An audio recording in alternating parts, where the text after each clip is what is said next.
Racing Shack. I'm Sean, and we are currently in a coronavirus pandemic. And throughout this pandemic, it has given me time, after working on my schoolwork, to work on my go-karts. And this is what I currently had just finished. It's a go-kart. It's got a truck body that goes on the front. And originally it had a Briggs & Stratton 5-horse flathead. I had to take that off because it wasn't running, so I put this Predator 212 I got off a go-kart I bought from a guy in Snellville, and I used that go-kart to build an electric go-kart for my school project. So here it's got a basic stage 1 kit, air filter, header. It had a racing muffler on it, but I chopped that off because I like things loud and fast. So I took the governor out of it and I oversized the jet by like 10 sizes. How'd you do that?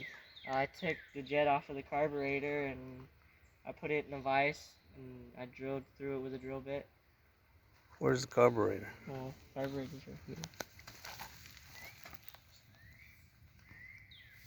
And then for the throttle, I had to take a piece of coat hanger, cut it, bend it, and attach it to right here.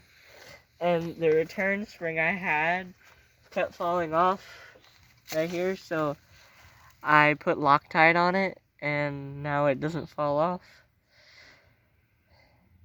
Yeah. Dang. So this is the engine you put on it. Did you have to modify the motor mounts or anything? Oh, I had to build these out of some square tubing that I had left over from my project. Oh, you added that mount, that square tubing. Mm-hmm. You cut it up and then you drilled holes in it? Yep. What about this chain and The chain? sprocket? And well, you had to put that on as well, right? All this is original. All the chain and the sprocket and this clutch.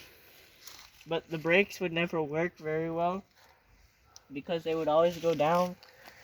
So I used some redneck innovation and I tied a rope up a bunch and I took a lighter and I burned the rope all around. And so now the brakes work pretty good. Hmm. Should we hear it run, Daddy? Let's start her up. Let's see. Start her up.